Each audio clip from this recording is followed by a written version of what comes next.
Bonjour à toutes et à tous. C'est un plaisir de vous accueillir ici au Centre Phi pour ces entretiens de campagne électorale avec Valérie Plante et Denis Coderre. Je me présente, Myriam Achard, chef partenariat Nouveaux Médias et Relations publiques chez Phi, mais aussi membre du conseil d'administration de Culture Montréal depuis maintenant 6 ans. Merci aux 2 candidats d'être présents avec nous aujourd'hui.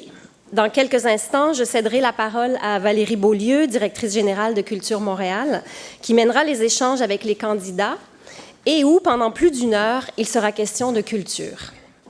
Vous savez aussi bien que moi que la culture est souvent, à tort, la grande oubliée des élections. La culture fait pourtant partie intégrante de nos vies quotidiennes. Elle est une source d'épanouissement individuel et collectif. Elle participe à la formation de notre esprit critique. Elle crée du lien social dans nos quartiers, elle donne du sens au territoire, elle améliore notre qualité de vie, elle accroît notre influence à l'étranger.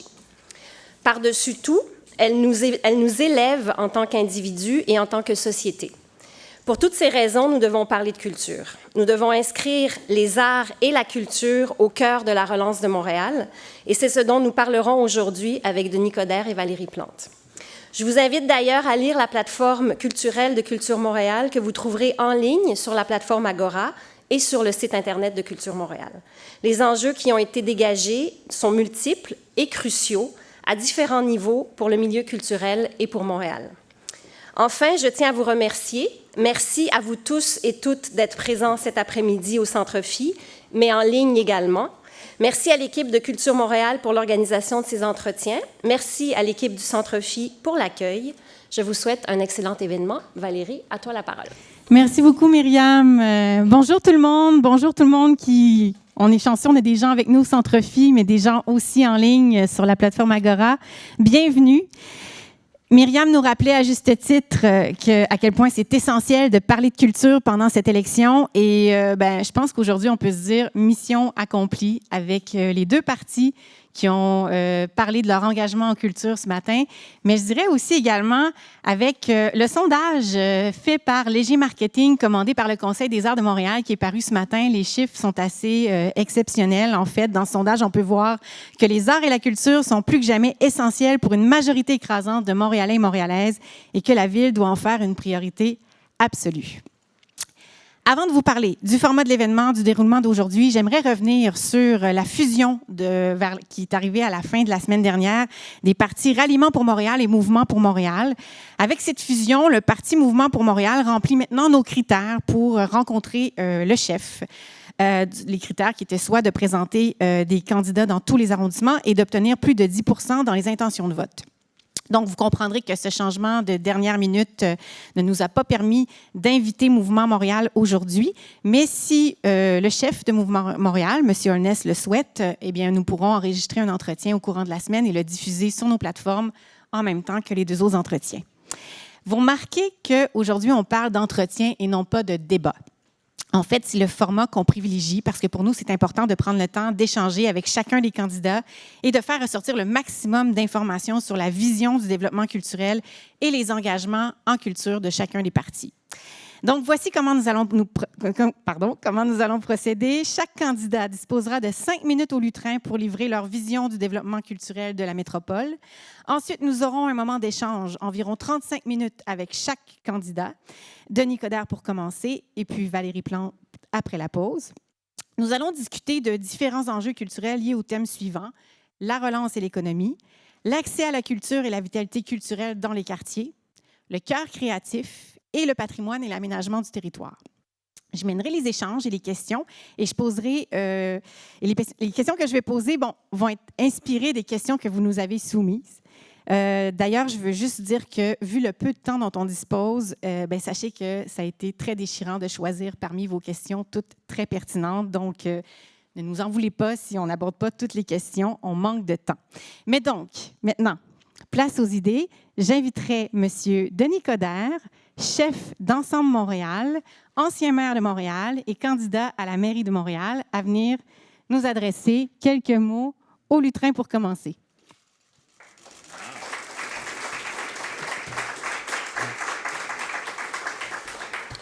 Ça va bien tout le monde? Merci de l'invitation. Je trouve pertinent qu'on parle d'entretien, mais trop souvent, on n'a pas démontré, toute élection confondue, que la culture était vraiment une priorité. C'est pour ça que je suis très heureux de pouvoir vous en faire part.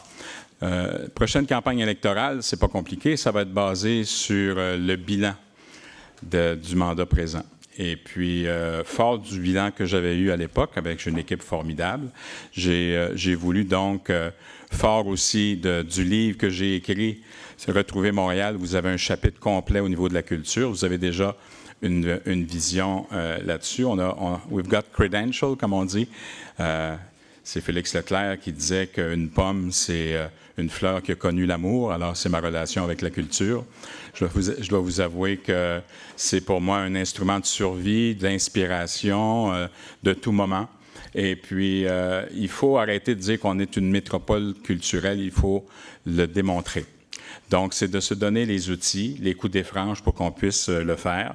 Je vais parler au fur et à mesure, par rapport aux discussions avec Valérie, des engagements. On a fait ce matin une série d'engagements, notamment sur le statut intermittent de l'artiste. Les artistes et les artisans, on s'en sert beaucoup pour faire de la publicité, on les aime, mais je pense qu'ils sont un peu les parents pauvres de la pandémie. Donc, on a besoin d'un leadership, on a besoin d'une ville vibrante qui va jouer un rôle de premier plan, qui sera soit ce diplomate, soit ce contrepoids qui va faire en sorte que tant sur le plan international, national, local ou régional, qu'on puisse vous démontrer qu'on est vraiment un facilitateur. Donc, se donner les outils pour que vous puissiez pleinement vivre de la création, de s'assurer qu'on comprenne que la culture, c'est aussi une industrie avec les outils qui vont avec.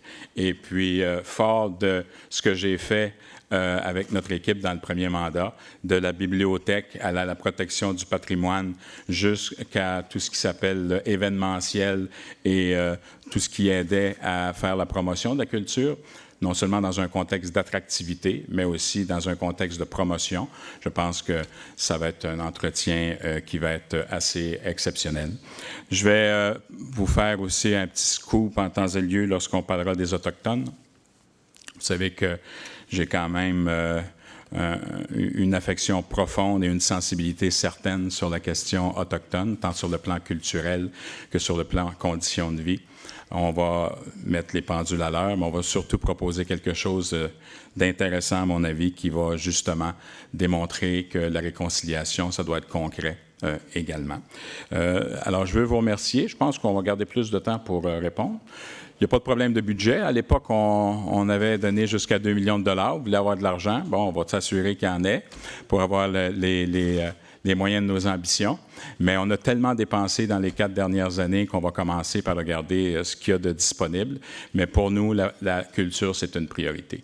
Ça fait partie de nos gènes, ça fait partie de notre ADN, ça fait partie de notre stratégie d'innovation. Vous savez que j'ai une équipe exceptionnelle, notamment notre numéro 2 qui va être la présidente du comité exécutif, Nadine Joly, qui est avec nous. C'est la vitrine culturelle, c'est la guilde des jeux vidéo, c'est Tourisme Montréal.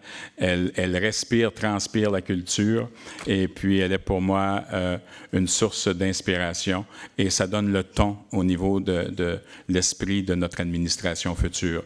Serge Sasseville, ancien vice-président chez Québécois, qui est un féru de culture et également de patrimoine, qui est candidat dans Peter McGill.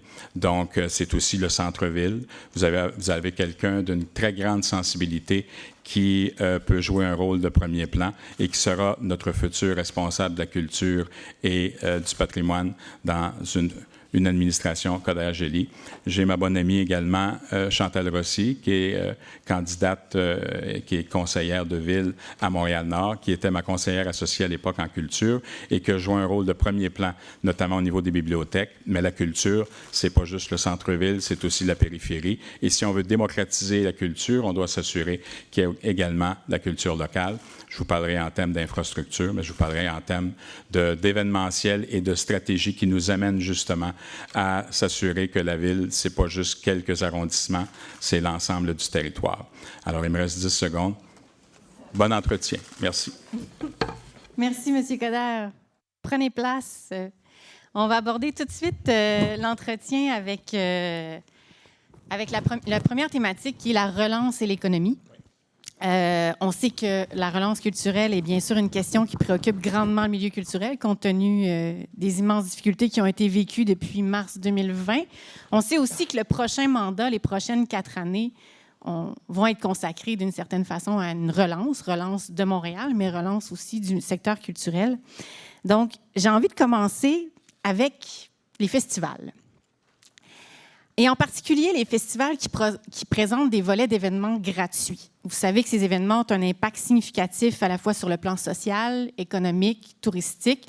Ils contribuent aussi à la signature culturelle de Montréal. On pense notamment au jazz, à Juste pour rire, au Franco, à Montréal complètement cirque, Nuit d'Afrique, Présence autochtone, le festival Mode et Design, on en a beaucoup. Et on sait que ces festivals peuvent aussi contribuer à la relance du centre-ville de Montréal. Mais ces festivals avaient déjà, avant la pandémie, des difficultés à financer le volet gratuit de leur programmation. Comment vous voyez la situation et qu'est-ce que vous êtes prêt à faire pour contribuer à la relance des festivals? Bien, premièrement, il faut y croire. Hein? Je veux dire, l'expérience Montréal, c'est oui un festival, mais il faut travailler en partenariat au niveau de l'attractivité comme au niveau de sa promotion. Il faut croire à la métropole culturelle, donc une administration qui se veut une administration de métropole doit jouer un rôle en conséquence. Il va y avoir, nous, on est pour on peut se refaire le rendez-vous Culture Montréal. Là. Donc, je pense que c'est une belle occasion pour qu'on puisse regarder ensemble c'est quoi les pistes des solutions. Je veux rendre hommage à Manon Gauthier, qui était notre responsable de la culture à l'époque, lorsqu'on a mis sur pied le plan culturel 2017-2022, qu'on devrait renouveler. À l'intérieur de ça, vous aviez une série de principes qui pouvaient...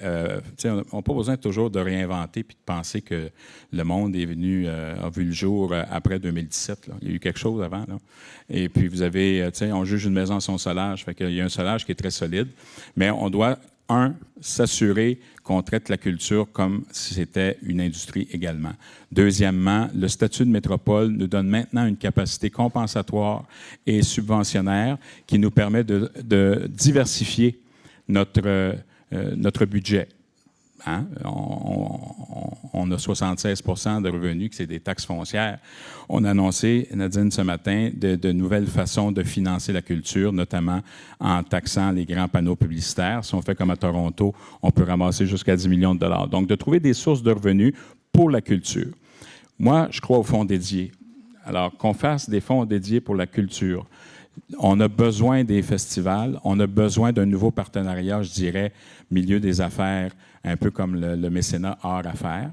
Donc, c'est de définir une série d'options qui nous permettraient d'assurer que les gens puissent avoir le plus possible cette capacité de vivre cette expérience Montréal. C'est vrai également pour les nouveaux arrivants. Avec le Bureau d'intégration des nouveaux arrivants de Montréal, on peut avoir une carte Accès Montréal. On peut le faire avec les jeunes, on peut le faire avec les aînés, pas juste au niveau des événements, mais aussi sur la question muséale, de trouver des façons où on puisse avoir une plus grande accessibilité. Alors, plus on va travailler pour rendre fort la culture, plus on va avoir notre propre armée qui va s'assurer qu'on crée cette masse critique. Donc, ça va prendre de la densité, ça va prendre de l'achalandage. Pour le reste, Montréal va jouer son rôle comme il se doit pour répondre sur le plan budgétaire, mais avec ce que j'ai vu des chiffres, on va vous donner ce qu'il faut, mais ce n'est pas la panacée présentement. Merci, merci. Donc, on peut présumer qu'il y aura une petite place dans tout ça pour nos festivals. Un autre enjeu politique public qui se situe au croisement de la culture, de l'économie et de la mobilisation citoyenne, c'est la vie nocturne. Oui. Il y a, comme vous le savez, un bon nombre de petits lieux de diffusion privés qui jouent un rôle essentiel dans la vie culturelle puisqu'ils agissent comme un tremplin pour la relève artistique. Seulement, on sait que c'est un écosystème fragile. On a juste à penser au Divan Orange, aux catacombes. Il y a des défis au niveau des revenus, des permis. Au niveau de la cohabitation avec le voisinage, on est toujours à risque d'être déplacé lorsque l'immeuble est vendu. Bref, on a l'impression que tant au moment où c'était votre administration que l'administration qui a suivi, que la ville s'est surtout concentrée sur l'aide à l'insonorisation. Est-ce que votre administration pourrait faire davantage pour reconnaître l'apport de ces petits lieux de diffusion à la vitalité culturelle de Montréal? J'aimerais vous faire remarquer que vous parlez à celui qui voulait qu'on rouvre les bars jusqu'à 6 heures le soir. Est-ce que c'est toujours le cas? C'est sûr qu'au niveau de la vie nocturne, je ne dors pas plus que 4 heures par nuit. Il faut que je me trouve quelque chose à faire. Non, j'y crois à la vie nocturne. Et puis, d'ailleurs, j'ai cru comprendre qu'une nouvelle vocation tardive, là, on a parlé de la vie nocturne aussi, puis d'augmenter les heures des bars du côté de Projet Montréal, mieux vaut tard que jamais. Moi, je pense qu'on a besoin de vie nocturne comme on fait la Nuit Blanche au niveau du Festival de Lumière, mais on devrait le faire aussi peut-être pour les Franco, hein, pour avoir peut-être une Nuit Blanche. Qu'on fasse des projets pilotes, il y a une réalité de cohabitation. Oui, on vit dans une métropole. Oui, c'est pas la même quiétude, appelons ça comme ça. Mais la première chose, moi, qui me touche, avant même de parler de vie nocturne, c'est la question de sécurité. On a un problème de sécurité à Montréal. Les gens, on peut faire des nuits nocturnes, mais si les gens ont peur d'y rendre, on a un problème aussi, là. Donc, c'est de trouver un équilibre.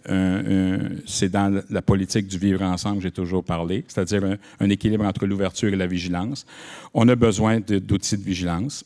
C'est sûr qu'à l'époque, mon ami, le maire de Saint-Lambert, trouvait qu'on parlait fort, mais je pense que dans une métropole qui se respecte, on est capable tant d'avoir une stratégie d'insonorisation, mais également de faire les choses adéquatement. Donc, moi, j'ai toujours tripé. On appelait ça même la nuit du maire parce que je ne dormais pas. Mais quand on faisait Montréal en lumière, puis on faisait le tour des ateliers, il y a quelque chose de magique. Et Montréal est une ville internationale, est une métropole exceptionnelle. L'expérience de Montréal, c'est pas juste 12 heures par jour. Donc, il faut le regarder, mais il faut le faire correctement. Il faut le faire en collaboration avec tout le monde et puis de s'assurer qu'on puisse faire les choses adéquatement. Pour la question des permis, là, tout ça, là, je suis tanné, moi aussi, là. Il est temps qu'on ait une ville exemplaire. Et puis, on a l'impression que le concept de red tape est écrit en gros, continuellement, souligné 4 fois, là. On a besoin d'une ville exemplaire. Moi, dans tout ce que je vais vous dire, il y a toujours 3 approches, puis c'est vrai pour la question administrative. L'approche conjoncturelle, saisir les enjeux, l'environnement dans lequel tu es. L'approche structurelle, c'est-à-dire le processus décisionnel et la matrice organisationnelle qui va avec, puis la livraison des livrables, là, qu'on appelle le core business. Puis il y a l'approche culturelle qui implique aussi une culture entrepreneuriale ou un changement de mentalité. Donc, puis quand on va travailler ensemble, puis qu'on applique ce modèle-là, je pense qu'on est capable de répondre à la question de la vie nocturne. Ça m'amène à notre deuxième thème, les citoyens, la vitalité culturelle locale dans les quartiers. Oui. Et je veux commencer par le réseau des bibliothèques municipales. Celui-ci constitue de loin le plus important poste budgétaire de la ville en matière de culture, tout comme son plus important instrument de démocratisation de l'accès à la culture. Pourtant, on constate qu'en dépit des progrès réalisés depuis les 15 dernières années, il rejoint environ la moitié moins de citoyens lorsqu'on le compare aux autres grandes villes canadiennes. Qu'est-ce que vous comptez faire pour corriger cette situation? C'est sûr que des gens qui ont besoin de répondre à des questions, surtout quand on voulait faire avec la bibliothèque Saint-Sulpice, la bibliothèque pour les adolescents. Puis il y a pas mal il y a du slack dans la poulie, là, sur le plan juridictionnel, appelons ça comme ça. Je pense que depuis 2005, on n'a pas fait permettez-moi l'anglicisme, un mapping sur la situation des bibliothèques. Bibliothèque, pour moi, c'est un outil d'intégration exceptionnel. C'est un outil de passion qui allume l'œil, on doit se réapproprier, tant sur le plan numérique au niveau de la lecture en général. On attend toujours, nous autres, notre bibliothèque Anton Sick et puis Montréal-Nord. Hein, c'est toujours, ça prend du temps, ça prend du temps. Quand on va vous dire ça s'en vient, là, le nez va s'allonger de quelqu'un. Donc, on a besoin de se donner les coups des franges pour que ça fonctionne. L'autre élément, puis il est important, puis ça fait partie de notre vision Ensemble Montréal, c'est qu'on veut rapatrier les écoles. Le parc immobilier des écoles devrait être sous juridiction de la ville de Montréal, comme ça se fait au niveau de New York, comme ça se fait dans les grandes villes du monde, Paris et le reste. Si on veut travailler sur le développement, l'intégration, le vivre ensemble, le fait de rapatrier ces infrastructures-là nous permet de jouer aussi une stratégie tant sur le plan local que sportif. Et puis, avec les bibliothèques, avec le milieu de vie, ça nous permet d'avoir un écosystème, le fameux 15 Minutes City, là, mais avec encore plus d'offres sur le plan culturel. On ne le fait pas assez Moi, je pense que depuis plusieurs années, ça stalle au niveau des bibliothèques. Il va falloir qu'on démontre beaucoup plus de... Tu sais, c'est fun, là, vous parlez, il reste 34 jours à l'élection, puis on vous promet mer et monde, là. Mais il va falloir qu'à un moment donné, les livrables soient réels. Donc, dans un premier temps, refaire une cartographie de la situation des bibliothèques.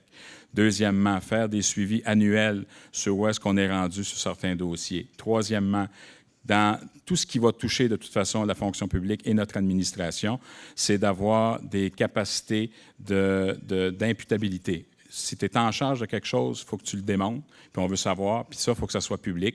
Travailler dans un contexte participatif avec les citoyens pour nous assurer que ça puisse fonctionner. Si on a ça, bien là, vous avez des mesures d'intégration, vous avez des mesures de passion, vous avez des capacités que les bibliothèques puissent jouer pleinement le rôle qu'ils doivent jouer. Et un autre enjeu d'importance en ce qui concerne de près les jeunes, l'ensemble de la population et les aînés, c'est le loisir culturel. Oui. En dépit de son importance considérable pour le vivre ensemble, ce secteur paraît toujours condamné à demeurer dans l'angle mort du développement culturel. Puis on en parle très peu, mais c'est un des secteurs qui est le plus durement touché par la pandémie parce qu'il est structuré essentiellement sur le bénévolat. On pense aux chorales, aux ateliers de peinture, aux cours de danse. Comment voyez-vous les prochaines étapes en vue de mieux reconnaître le loisir culturel comme une composante stratégique de l'action culturelle municipale? On est là pour donner des services de proximité. On est là pour augmenter la qualité de vie des gens. Et puis, trop souvent, il y a des laissés-pour-compte. Nos aînés, avec la pandémie, ont été déjà assez infantilisés comme ça, qu'il est temps qu'on leur redonne ce qu'ils méritent parce que ce sont les fondateurs de notre société. Pour ce faire, je vous ai parlé de l'école tantôt. Donc, le fait d'avoir des infrastructures et des capacités, des installations qui vont nous permettre justement de répondre à des besoins, on pourra le faire. On a mis sur pied une politique d'aînés vendredi dernier, c'était la Journée internationale des aînés. Donc, on a parlé en ce sens-là. Mais c'est aussi d'avoir des capacités de mobilité. Donc, si vous voulez avoir accès, d'avoir une stratégie muséale ou de bibliothèque ou peu importe d'installation au niveau culturel, bien, à ce moment-là, on pourrait reprendre le service de navette or, où on peut avoir des capacités d'amener les gens vers un milieu, de créer une métropole où chaque arrondissement devient un lieu de destination, puis on pourrait travailler en ce sens pour assurer qu'on puisse le faire. L'autre chose, évidemment, vous vous souvenez, à Paris, il y a le 104 dans le 19e arrondissement, c'est de trouver une installation où on peut, de façon soit éphémère ou qui soit tout à fait propice à la création et la créativité, parce que, bon, il y a plusieurs niveaux de types de culture. Hein. On parlait de danse, de théâtre, tout ça. Donc, c'est leur donner la chanson, leur donner les capacités aussi de pouvoir s'extérioriser, puis de faire des exercices en conséquence. Intéressant. Donc, un 104 à Montréal. Je le note. Hein? On sait ce qu'on va dire au rendez-vous de Montréal. On passe à un autre sujet lié à l'art public et aux représentations du passé, en particulier de certaines figures controversées du passé. Vous me voyez venir, M. Coderre, le 29 août 2020. La statue représentant l'ancien premier ministre canadien John A. Macdonald a été renversée au cours d'une manifestation. Depuis, la statue a été entreposée en attendant une orientation. La semaine dernière, vous avez annoncé que vous comptiez remettre la statue sur son socle. Moi, ce que j'ai envie de vous demander, c'est est-ce que c'est du cas par cas qu'il faut faire ou est-ce qu'on doit se doter d'orientations plus globales sur la question de la commémoration? Parce que j'ai envie de vous poser cette question-là parce que quand vous étiez maire, vous avez été confronté à des cas difficiles. Je pense par exemple à l'œuvre de Daudelin sur Jutras, à la croix du Mont-Royal de Pierre Ayoult. Donc, comment on traite ces questions-là? Parce que souvent, l'actualité fait qu'on doit réagir rapidement. Elie Wiesel a dit que ceux qui ne connaissent pas leur histoire sont condamnés à la recommencer. Alors, on a besoin, à un moment donné, d'avoir une discussion très sérieuse. Moi, je suis contre qu'on déboulonne le passé. Et je remercie Yves Boisvert parce qu'il a mis les pendules à l'heure. J'ai été le premier négociateur, un des premiers négociateurs au gouvernement canadien sur les pensionnats autochtones. J'ai travaillé avec mon collègue Reg Alcock à l'époque pour redonner justice à Louis Riel.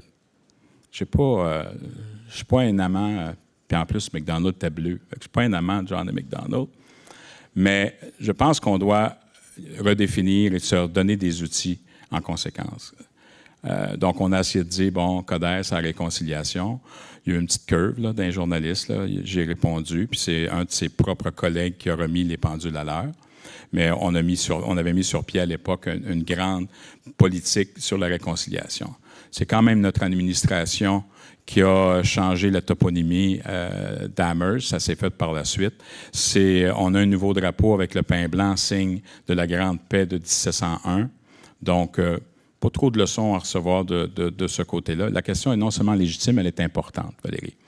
C'est pour cette raison-là que le problème, c'est peut-être pas la statue, mais c'était le piédestal qu'il y avait avec. Je pense qu'on devrait changer la place du Canada en la place de la réconciliation.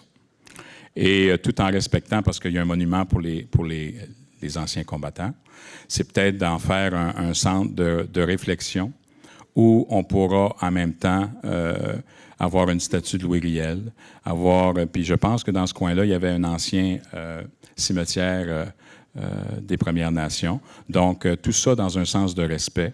Vous savez, j'ai été très ému, moi, comme ministre au niveau des pensionnats autochtones, parce qu'on nous apprend que dans le cercle de guérison, il faut commencer par reconnaître. Et puis, cette vérité, réconciliation, nous demande de la reconnaissance, mais nous demande aussi un accompagnement pour qu'on puisse savoir ce qui s'est réellement passé. Donc, d'avoir au centre-ville, parce qu'on est pour destination aussi, là, il y a quand même suite au legs du 375e, il y a un travail de ce côté-là, mais on pourrait avoir une place de recueillement où on pourrait également faire certains éléments historiques pour aider les gens à cheminer pour plus qu'on revive cette tragédie épouvantable. C'est un génocide culturel. Et puis, fort de cela, d'avoir une stratégie également, parce qu'on veut le mettre de l'avant, redonner sérieusement à la commissaire des Affaires autochtones, d'avoir les coups des franches aussi pour la question culturelle et la diffusion de la culture autochtone. Je pense même à transformer le chalet du Mont-Royal en un endroit d'exposition éphémère où on pourrait avoir des expositions de l'art autochtone. Il va y avoir un changement de gouvernance sous notre administration avec les leaders de la communauté des Premières Nations inuites, où on pourra avoir des séances de co-gouvernance au moins 3 fois par année avec le comité exécutif et le leadership. On n'est pas là pour leur dire quoi faire, on est là pour travailler ensemble, puis on s'accompagne tous les deux sur des enjeux qu'ils trouvaient. Mais la culture est essentielle, la diffusion culturelle est importante, et puis ça va aussi sur l'art autochtone, les langues, et puis la diffusion culturelle comme telle. Voilà. Merci. Vous mettez bien la table pour ma prochaine question. Ah oui, à venir. Le secteur culturel rencontre un grand nombre de défis en termes d'inclusion, de représentativité et d'équité, à la fois sur nos scènes, mais aussi dans nos salles, dans nos publics. Qu'est-ce que peut faire la Ville de plus à ce niveau-là? Qu'est-ce que votre administration pourrait mettre en place pour favoriser l'inclusion sur nos scènes et dans nos salles? Si on parle de représentativité, là, évidemment. Donc, je pense qu'il faut juste montrer l'exemple par nos politiques et notre façon de faire. Je pense que le rôle d'une administration, c'est d'être un facilitateur. Si on croit vraiment à la culture, il ne faut pas juste le dire, il faut le faire.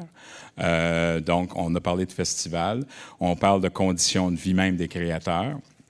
J'ai parlé du statut intermittent tantôt, on pourra en parler plus tard, de donner des capacités où vous fassiez plus de la création que de la gestion, qu'on se donne aussi des outils qui vont nous permettre d'avoir une diplomatie ouverte, de la représentativité sur le plan international, donc l'attractivité puis la promotion va faire en sorte qu'on peut jouer un rôle. Si ça prend plus de maisons de culture, donc, il n'y en a même pas en joue. On a parlé tantôt du rapatriement du parc immobilier des écoles, mais si en même temps, on pouvait créer des maisons de la culture là où il n'y en a pas, d'avoir une stratégie pas juste centrale, mais périphérique. Donc, c'est d'avoir des installations. On a une maison de la culture à Montréal-Nord, puis je sais que Bouge de là, puis il y a plein d'organismes qui permettent justement tant à nos enfants, à nos aînés, qu'à la diversité de pouvoir y avoir droit. Je pense que le but, c'est de créer l'environnement propice à ce qu'on puisse faire et jouir de la culture. Et sur le plan économique, sur le plan d'aide des organisations culturelles ou bien toute la question de l'innovation culturelle. On est capable de travailler avec, comme on a fait avec la cité multimédia. Il y a peut-être des endroits où on pourrait créer des masses critiques pour pouvoir assurer que ça se fasse. Mais je pense que notre rôle, c'est avant tout aussi d'en faire la promotion pour que les gens aient le goût de vivre la culture. Donc, c'est d'être une des raisons de l'achalandage. Ça veut dire soit de la densité, soit de création d'ateliers, davantage d'ateliers d'artistes, soit d'avoir des capacités où les gens vont avoir le goût de faire de la culture parce qu'ils en prennent connaissance. Puis, vous m'avez ouvert la porte sur les intermittents. J'en ouvre des portes, moi. Oui, mais non, mais... Puis je vais ouvrir des portes pour la culture. Bien, c'est ça, on y compte bien. Depuis la crise sanitaire, la mise en place de la PCU par le fédéral, l'annonce de Québec de vouloir procéder à la mise à jour des lois sur le statut de l'artiste, la question de la précarité, de la faiblesse du filet social pour les artistes s'est fait une place dans le débat public. Le Conseil des arts de Montréal a notamment abordé la question à quelques reprises. Dans votre plateforme, puis vous avez piqué notre curiosité, donc je suis contente qu'on puisse en parler, vous faites référence au statut d'intermittent pour les artistes et les artisans montréalais. J'ai 2 questions à ce sujet. La première. C'est quoi? Pour quelles raisons pensez-vous que ce statut, qui correspond à un régime spécifique en France notamment, soit adapté à la réalité du secteur culturel québécois? Parce que moi, je suis tanné qu'on utilise les artistes et les artisans, puis qu'entre chaque 2 jobs, c'est comme si on recommence à zéro tout le temps. Il y a une question de stress, il y a une question de conditions de vie. C'est pas tout le monde qui sont millionnaires avec ça. Puis il faut qu'on se donne l'environnement propice. Tu sais, c'est comme, je vous aime tellement, là, qu'il va falloir qu'on vous donne les moyens réels. Parce que pendant la pandémie, trompons-nous pas, la culture a été le parent pauvre. Hein? Puis, on était au même niveau. Alors, de se donner, si on peut trouver des façons, puis je suis tout à fait d'accord avec ça, pour les travailleurs saisonniers, que ce soit des pêcheurs ou d'autres secteurs, je ne vois pas pourquoi on ne devrait pas donner des conditions gagnantes de base minimales à nos artistes et nos artisans. Quand on travaille de cette façon-là, ça envoie aussi un message de respect. On a eu beaucoup d'argent, on en a dépensé à bon escient, mais moi, je pense qu'on doit redéfinir un réel partenariat entre les artistes, les artisans et puis les gouvernements. C'est pas Montréal qui va payer ça, mais fiez-vous sur moi, je suis fatigant. On va s'organiser pour être ce contrepoids, pour faire en sorte. Tu sais, on vient vous chercher pour la publicité. Hein? On vous aime quand il y a des problèmes. Mais ça a pris du temps avant d'ouvrir des théâtres. Ça a pris du temps de régler bien des affaires. Alors, on peut-tu se dire les vraies affaires aujourd'hui, là? Moi, je pense que non seulement on doit travailler pour qu'il y ait ce statut-là. On a fait des belles choses pour le statut de l'artiste et tout ça dans le passé.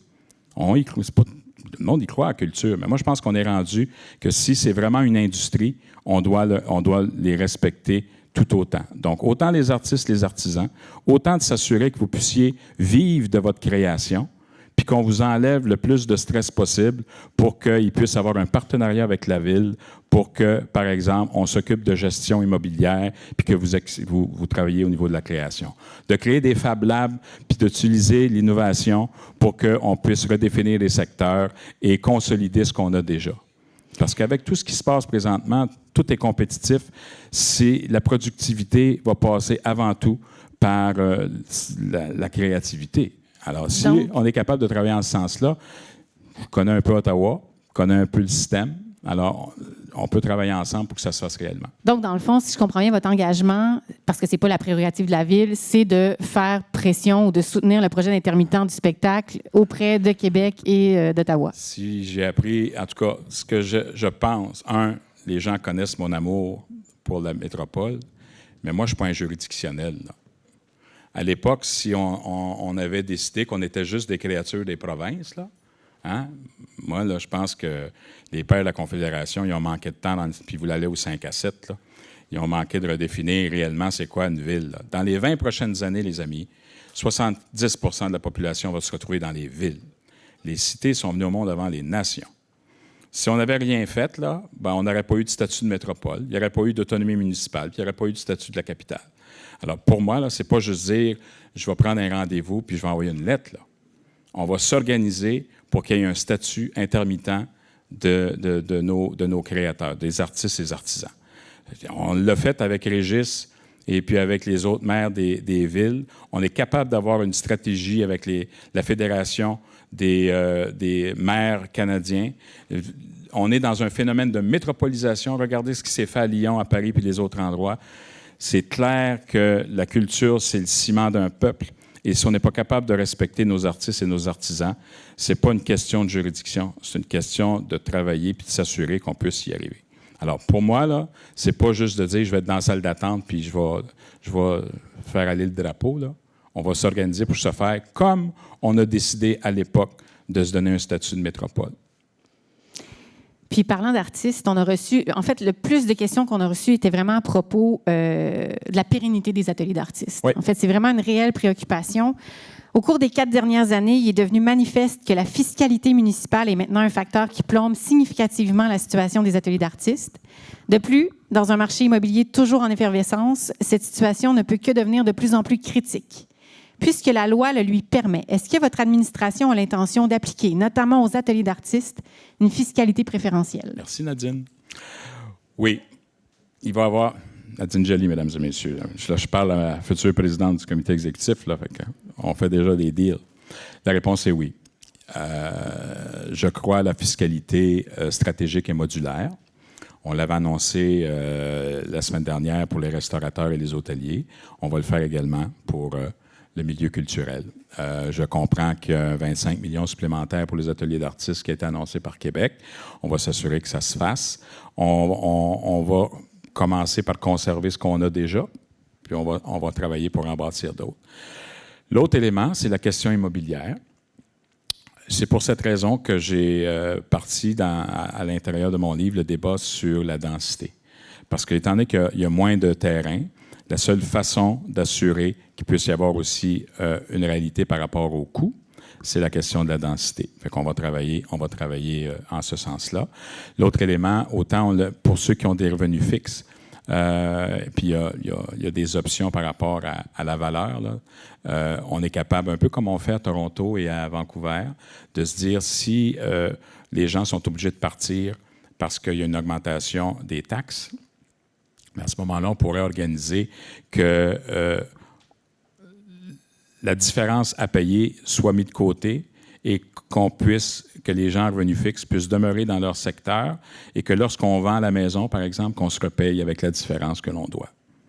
C'est des choses très pragmatiques qui vont aussi avoir un frein à la gentrification, mais qui va permettre également de donner les coups des franges pour ceux qui ne peuvent pas se le permettre, sinon ils partiraient. Et encore une fois, je réitère que les ateliers d'artistes, non seulement on va les consolider, mais on va travailler pour qu'ils puissent en avoir davantage. J'en viens à notre 4e thème, patrimoine et aménagement du territoire. Pendant votre mandat à la mairie, votre administration a procédé à l'acquisition du site des religieuses hospitalières contiguës à l'Hôtel-Dieu sur l'avenue des Pins. 2 questions. Comment voyez-vous l'avenir de cette propriété? Et par ailleurs, plusieurs autres grands ensembles immobiliers patrimoniaux sont également en attente de requalification. L'Hôtel-Dieu lui-même, l'Institut des sourdes-muettes sur la rue Saint-Denis, l'ancien hôpital de la Miséricorde, et j'en passe. Sachant que ces grands ensembles stratégiquement situés relèvent de la juridiction du gouvernement du Québec, quel est votre plan pour qu'ils puissent à nouveau contribuer utilement à combler les besoins de la population montréalaise?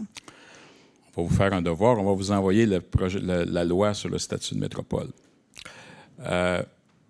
On va avoir un plan au niveau des habitations. Je pense que, on doit respecter notre patrimoine. Je suis un peu choqué qu'il ne s'est pas fait grand-chose avec Saint-Sulpice, ni les hospitalières. Ça, c'est une de nos fiertés lors de notre dernier mandat. Et on l'avait fait en symbiose avec les sœurs, Sœur Thérèse, qui est une femme extraordinaire, de garder cet esprit tout en... puis on avait une idée de réfectoire avec Massimo Bottura, parce que la gastronomie, c'est de la culture aussi. Puis de trouver une façon où nos sans-abri, par exemple, puissent vivre pleinement un festin. Puis bon, on aurait pu faire ça. Alors, on doit avoir une stratégie de récupération des bâtisses excédentaires. Ça pourrait aussi nous permettre de travailler en conséquence par rapport à une livraison réelle en matière d'habitation. Mais pour nous, c'est une priorité. Et on avait fait des ententes avec le gouvernement du Québec sur certains secteurs. Et puis, bon, malheureusement, il y a des choses qui n'ont pas fonctionné. Le dernier point, je pense qu'il est important dans le statut de métropole, on définit une loi par son préambule, puis ça définit l'esprit de la loi. Et dans le préambule, c'est Réflexe Montréal. chaque loi doit prendre en considération la réalité montréalaise. Qui plus est, sur la question culturelle, je pense qu'on est capable de faire quelque chose sur le plan patrimonial. C'est sûr que peut-être dans le passé, il y a peut-être des exemples que je n'ai pas en tête là, où on aurait dû faire plus et mieux. Mais je pense que cette prise de conscience et ce travail qu'on peut faire en symbiose avec l'ensemble des partenaires peut nous donner une stratégie inclusive d'arriver non seulement à respecter notre patrimoine, mais à requalifier certains immeubles. Je pense au patrimoine religieux. On a parlé ce matin de l'église Saint-Esprit dans Rosemont. On a vous vous souvenez de la petite place des Arts à Montréal-Nord, l'habitat Saint-Camille. Il y a quelque chose qu'on peut faire avec ça. C'est à vendre présentement. Vous avez parlé des autres excédentaires, Royal Victoria et le reste. Donc, il y a un travail à se faire en ce sens-là. Je pense qu'on a tous le cœur à la bonne place, puis on doit travailler en conséquence, mais c'est pas l'affaire juste d'une personne. Je pense qu'il y a des choses ça va faire partie du plan de rendez-vous culture Montréal 2022. C'est de la musique à mes oreilles, M. Coderre. J'aime ça, plus. Alors, écoutez, vous êtes... c'est très intéressant tout ça, mais vous êtes volubile et je vais être obligée de tomber tout de suite dans mes questions en rafale. Vous en avez déjà répondu plusieurs si je veux faire de la bonne gestion de temps. Donc, vous nous avez dit tout à l'heure, mais je vous le demande, donc des réponses très, très courtes, M. Coderre. Je vous le promets. Vous êtes toujours prêt à appuyer le projet Destination auprès des 2 paliers de gouvernement? Totalement. Puis on va mettre de l'argent s'il faut, comme on a fait avec le Grand Quai. Parfait. Le Conseil des arts de Montréal a un rôle essentiel dans le soutien à la vie artistique et culturelle. Comptez-vous poursuivre l'augmentation de son budget? Oui. C'est cool, ça. C'est correct. En 2016, vous en avez parlé tantôt, mais bon, vous aviez annoncé en compagnie de la ministre de la Culture l'aménagement d'une bibliothèque pour adolescents dans l'enceinte de la bibliothèque Saint-Sulpice. On sait que le projet ne sera pas réalisé dans cette bibliothèque, mais est-ce que cette bibliothèque pour ados pourrait se faire dans un autre lieu et seriez-vous prêt à l'appuyer? Nécessaire. C'est nécessaire. On a besoin de le faire, oui. Oui ou non à l'amélioration du positionnement du patrimoine au sein de la ville par la création d'une direction du patrimoine? Je rappelle qu'il n'y a actuellement qu'une division. Il va y avoir une réorganisation en profondeur de la gouvernance à Montréal et c'est de la musique à mes oreilles, ce que vous me dites. Et j'ai cru comprendre tantôt que la politique du développement culturel adoptée en 2017 se termine en 2022. Donc, vous pensez qu'on va donner suite? On va en avoir une autre? Totalement. Parfait. Et ma dernière, la dernière question des questions en rafale. Appuyez-vous la tenue d'un nouveau rendez-vous Montréal Métropole culturelle lorsque les conditions sanitaires le permettront? C'est pas juste un rendez-vous, c'est un dialogue continu qu'on doit avoir. On va le faire, le rendez-vous, mais on a besoin de repenser notre partenariat. Et c'est pas normal que la culture soit le parent pauvre continu. C'est pas normal que c'est pas une priorité. Je trouve qu'on n'en fait pas assez. Puis il va falloir qu'on réalise que c'est une industrie. Et si on réalise ça, là, il y a peut-être des gens qui vont comprendre autrement. Alors, notre rôle, notre responsabilité, c'est de s'assurer que tout le monde se parle, qu'on puisse aussi avoir des résultats, parce que c'est le fun de se voir une fois, mettons, mais s'il n'y a rien qui se passe par la suite, vous êtes tanné de vous faire dire « je vous ai compris ». Là. Hein? On va trouver des façons pour le réaliser. Puis je pense que ce qui est encore plus important, nous vous offrons une équipe exceptionnelle, avec Nadine, Serge est là, Chantal et les autres. On est capable. Pour nous, là, moi, je ne me bats pas contre Valérie Plante. Je me bats pour Montréal. Mon âge, là, on choisit nos batailles. Là, puis de commencer à se garocher des noms. On est dans la pandémie, là, jusqu'aux oreilles. On n'est pas encore sortis. Les gens, ce qu'ils veulent, c'est de l'espoir. Alors, nous, ce qu'on vous offre, c'est de la compétence, de l'expérience et de l'assurance. Et puis, on a des gens sensibles qui sont capables de vous donner. On ne réalisera pas tout, mais on va démontrer très clairement que la culture, c'est une priorité pour nous. Et puis, en terminant, qu'est-ce qui pourrait constituer le legs culturel de votre prochain mandat, si vous êtes élu? Trop jeune pour des legs. Ben écoute, on est en train de finir ce qui est arrivé au 375e. Là. Il y a une couple de choses. Il y a le Square Vigée, il y a le Planza qui était magnifique. Je pense que le legs, c'est de s'assurer que la culture soit réellement un enjeu, pas seulement pendant les campagnes électorales, aux entretiens auxquels que vous nous invitez. Merci beaucoup, M. Coderre. Merci. Très apprécié. 32 secondes. C'est pas pire, ça? Ah ben là, je vous laisse un 30 secondes. Allez-y. Je vous aime. Merci. Allez voter, ça c'est important. Merci beaucoup. On va prendre un petit 5 minutes de pause, puis on va accueillir Madame Plante tout de suite après. Donc, bonjour tout le monde. Voici, on arrive au deuxième entretien de cet événement, donc de rencontre avec Denis Coderre et Valérie Plante. On accueille maintenant la chef de Projet Montréal, la mairesse de Montréal et la candidate à la mairie de Montréal, Madame Valérie Plante.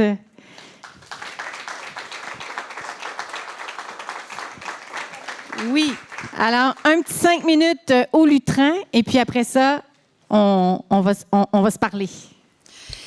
Parfait. Un grand merci. Je pense que ce sera plus bref que, vous m'avez dit 7 minutes, c'est ça? 5? Parce que je veux prendre, bien sûr, le temps d'échanger. Bonjour tout le monde. Très heureuse d'être avec vous cet après-midi. Ça fait toujours du bien de voir j'allais dire des personnes en vrai, parce que, bon, je pense qu'on en a tous un peu soupé du Zoom. En même temps, il y a peut-être des gens qui nous écoutent en ce moment. Oui, alors voilà, ben, je vous salue. Non, mais je pense que c'est à l'image de la COVID, à quel point tout le monde s'est adapté et au niveau culturel. Ce modèle-là hybride est somme toute assez efficace, mais je pense qu'au final, ce que l'on souhaite vraiment, c'est de pouvoir continuer à fréquenter nos institutions culturelles à plein régime, mais bien sûr, avant d'en arriver à ça, bien, on doit passer à travers cette autre vague. Heureuse d'être avec vous parce que la question de la culture elle est très importante. J'ai envie de vous partager un peu, c'est quoi pour moi ma vision de la Ville de Montréal, la vision à court, moyen et long terme. Eh bien, en quoi la culture, elle est partie prenante de cette vision? Vous savez, à Montréal, on a la chance d'avoir une ville qui a une qualité de vie incroyable. Et dans cette qualité de vie-là, la culture est vraiment extrêmement importante. On a également une ville qui est reconnue pour être une ville abordable. C'est fragile, mais somme toute abordable. Et on sait également que certains gestes qui ont été posés dans les dernières années, j'ai envie de vous parler de notre leadership au niveau de la mobilité, mais également de la transition écologique, sont importants. Pourquoi je vous dis ça?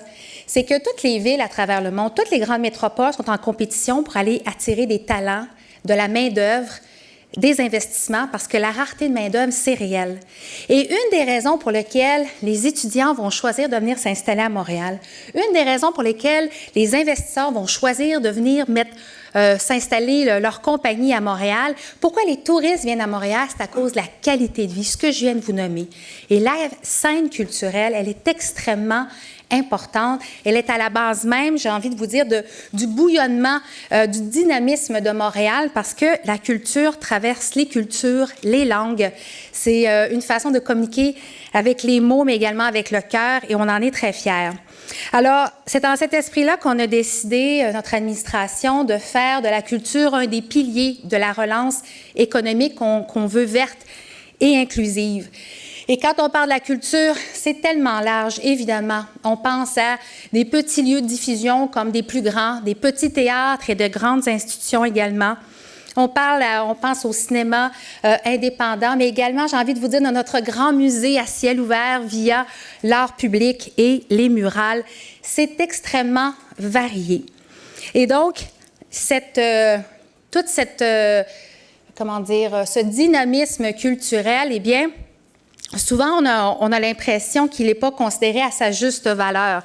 Et là, je vais vous parler de valeur d'un côté très quantitatif parce qu'on l'oublie, mais les retombées économiques liées pas juste à l'industrie, mais à tout le secteur culturel, on parle de 8 milliards, et il y a plus de 100 000 personnes qui travaillent dans le secteur culturel dans la région métropolitaine. C'est beaucoup de monde.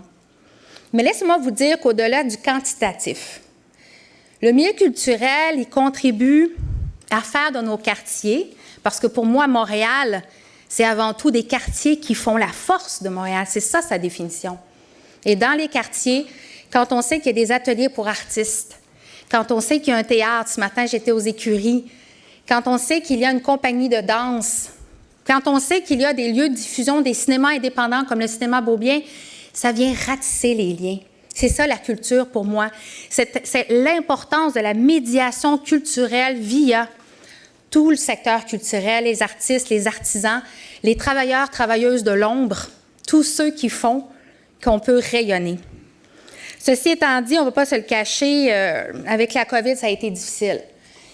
Ça a été particulièrement difficile pour le secteur culturel, mais à géométrie variable aussi, c'est-à-dire qu'il y a des secteurs comme les arts vivants qui ont été frappés vraiment de plein fouet quand on ferme un théâtre, quand on ferme une salle d'art. Je suis rendue à 23 secondes. Ah ben dis donc, j'avais dit que je ferais moins que 5 minutes, mais clairement, je suis sur mon air d'aller, je termine ça. Mais je veux seulement vous dire que la COVID a été difficile. Je parlais des secteurs des arts de la scène, mais on sait qu'au niveau, par exemple, de l'industrie du secteur du livre, ça s'est bien passé.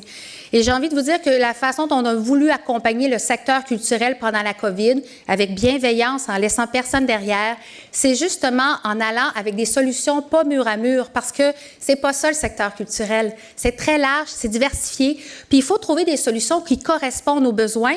Et pour ça, on a besoin de travailler avec des partenaires. J'ai envie de vous dire le Conseil des arts de Montréal, bien sûr, et Culture Montréal, entre autres. Alors, merci. Merci. Merci, Madame Plante. Prenez place, prenez place. Vous avez mis la table, en fait, parce que le premier thème, évidemment, c'est la relance, l'économie, le rayonnement. Et puis, on en a parlé tout à l'heure, mais vous venez d'en parler, en fait. Là, ça va être les 4 prochaines années, donc des années de relance pour le milieu culturel, pour Montréal aussi, mais particulièrement pour le milieu culturel qui a été durement touché. Ma première question porte sur les festivals, particulièrement ceux qui ont des volets d'événements gratuits à l'extérieur. Évidemment, ils contribuent à la signature culturelle de Montréal. Je vais faire ma même petite énumération que tout à l'heure parce que je trouve que, on a évidemment le jazz, Juste pour rire, les Franco, Montréal complètement cirque, Nuit d'Afrique, Présence autochtone, Festival mode et design. On sait que ces festivals-là peuvent contribuer à relancer notre centre-ville. Mais ces festivals avaient déjà, avant la pandémie, des difficultés à financer le volet gratuit de leur programmation. Comment voyez-vous la situation et qu'est-ce que vous êtes prête à faire pour contribuer à la relance de nos festivals? Oui, c'est une très bonne question parce que c'est vrai, je pense qu'on a tous souffert de ne pas se retrouver par une belle nuit étoilée, collés serrés, à regarder un spectacle en plein centre-ville. Donc, évidemment, j'ai envie de vous dire que ce qui a été fait par le passé va contribuer à aider le futur. Donc, il y avait déjà de grandes discussions de commencer avec le secteur des festivals, à savoir comment on vient pallier à ce manque à gagner des coûts, parce que des sources de revenus sont somme toute plus limitées, surtout avec les restaurants tout autour. On est heureux qu'il y ait plus d'offres alimentaires et des bars, mais ça coupe certains revenus pour les festivals. Alors, cette discussion-là, elle est déjà bien en branle. Il faut savoir que pendant la COVID, nous, on a assuré le financement de tous les festivals. C'était extrêmement important. Pas question de dire, on va en couper, parce que, évidemment, pour la Ville de Montréal, c'était difficile financièrement, mais on s'est assuré d'assurer cette pérennité-là. Finalement, ce qu'on fait aussi pour aider les festivals, c'est des éléments très concrets. Je pense, si une chose que je veux vous communiquer aujourd'hui, c'est à quel point, pour moi, il y a des réponses concrètes à des problématiques très concrètes. Et donc, quand les festivals nous disent on a besoin d'espace pour faire de l'entreposage parce que ça nous coûte très cher en ce moment dans le quartier des spectacles, par exemple, nous, on a décidé de créer un parc, l'espace 66 au nord de la place des spectacles, pour la place des festivals, pour pouvoir faire de l'entreposage pendant, mais à l'extérieur des festivals. On travaille également pour faire un projet, puis il y a du financement prévu pour le Jésus pour faire de l'entreposage. Alors, mine de rien, on est des partenaires privilégiés, mais c'est ensemble qu'on va trouver des solutions, parce qu'encore une fois, la pandémie, on commence à voir la lumière à l'autre bout du tunnel, mais c'est sûr que ça va venir transformer certaines choses. Oui, puis en particulier pour nos festivals, effectivement. Un autre enjeu de politique publique qui se situe au croisement de la culture, de l'économie et de la mobilisation citoyenne, c'est la vie nocturne. Oui. Vous avez quand même travaillé cette question-là les 4 dernières années. Moi, j'ai envie de vous amener sur, plus particulièrement, les petits lieux de diffusion privés qui jouent un rôle essentiel dans la vie culturelle puisqu'ils agissent comme un tremplin pour la relève artistique. On sait aussi que c'est un écosystème fragile. Je le nommais tantôt, mais on pense au Divan Orange, aux Catacombes. Il y a des défis au niveau des revenus, des permis, au niveau de la cohabitation avec le voisinage. On a l'impression que sous les 2 dernières administrations, la Ville s'est surtout concentrée sur l'aide à l'insonorisation. Votre administration pourrait-elle faire davantage pour reconnaître l'apport des petits lieux de diffusion à la vitalité culturelle de Montréal? Alors, écoutez, les petits lieux de diffusion, comme je disais, qui sont dans nos quartiers, non seulement ça contribue à l'offre culturelle plus globale, puis des fois, on a le goût d'aller au Centre Bell, mais souvent, on a envie d'aller voir un spectacle dans une petite salle indépendante. Alors oui, il y a l'insonorisation qui, je pense, vient toucher un problème urgent, celui de la cohabitation. Quand on veut garder de la mixité dans des quartiers, alors il faut qu'on pense à ça, mais ça ne peut pas se limiter à ça. Alors aujourd'hui, ce matin, avec ma collègue Magda Popeanu, on a fait des annonces. Entre autres, il y a 1,4 million qui est pour l'insonorisation, mais pour les 4 prochaines années, il y a 4 millions qui est dédié à des projets pour venir bonifier des salles ou pour améliorer, dont la convivialité. Ça peut être même des nouveaux projets. Puis l'exemple que je donne, c'est celui pour le cinéma Beaubien, pour lequel notre administration a donné 400 000 $ au cinéma Beaubien pour refaire son plan d'affaires, pour revoir tout son financement également, parce qu'on voulait absolument garder cette institution culturelle montréalaise, mais dans le quartier Rosemont de la Petite-Patrie. Alors ça, c'est important. Et finalement, la politique de la vie nocturne, on est la première administration à la mettre de l'avant. Bien sûr, on n'arrive pas en se disant hey, « nous, on sait tout, boum, bang, voilà, c'est la politique ». Il faut qu'on la travaille avec le milieu. On travaille avec Montréal 24/24, qui a fait déjà un forum. Il y en a un autre qui s'en vient prochainement. Et ça nous aide vraiment à bien comprendre les problématiques et s'éloigner, encore une fois, du mur à mur. Parce que le mur à mur, ça a ses limites. Il faut pouvoir regarder les lieux, les quartiers, le zonage, regarder qu'est-ce qui peut être fait pour maximiser la vie nocturne. Parce que les gens viennent à Montréal, entre autres, pour ça. Donc, on va le maximiser, le rendre plus fort, le mobiliser également. Puis, je pense que ça, c'est définitivement la voie de l'avenir pour Montréal, là. Ça m'amène à notre deuxième thème. Les citoyens, l'offre culturelle et la vitalité culturelle locale. Vous venez de l'aborder un petit peu. Moi, j'ai envie de vous parler du réseau des bibliothèques municipales, qui constitue de loin le plus important poste budgétaire de la ville en matière culturelle, tout comme son plus important instrument de démocratisation de l'accès à la culture. Pourtant, on constate qu'en dépit des progrès réalisés depuis les 15 dernières années, il rejoint environ moins de la moitié de citoyens lorsqu'on le compare aux autres grandes villes canadiennes. Qu'est-ce qu'on fait pour régler ça? Différentes choses. Et je pense qu'il faut que la bibliothèque soit toujours plus près. Je vais juste me reculer, j'ai l'impression que je ne vous vois pas de ce côté-ci. Il faut toujours se rapprocher le citoyen. En fait, la bibliothèque du citoyen, c'est plutôt dans ce sens-là. Les agents de liaison, entre autres, font un travail qui sont importants. Il faut savoir que ça avait été coupé dans la précédente administration.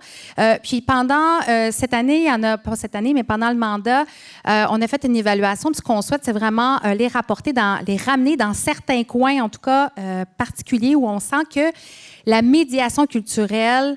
En fait, moi, je pense que c'est bon partout, la médiation culturelle, là. Mais définitivement, les bibliothèques et les maisons de la culture demeurent des lieux privilégiés pour ça. Mais d'avoir des agents qui peuvent s'assurer de faire le lien entre, par exemple, la maison de la culture, la bibliothèque, le centre communautaire. Et on sait à quel point les agents de liaison ou les agents d'organisation, un de leurs mandats, c'était beaucoup d'aller se connecter aux nouveaux arrivants. Et ça, pour moi, tu sais, on va peut-être parler de la langue, mais quand on parle d'intégration, je pense que c'est une des plus belles façons de le faire parce que nos bibliothèques puis nos maisons de la culture font la promotion de la langue française comme outil d'intégration incroyablement positif et efficace.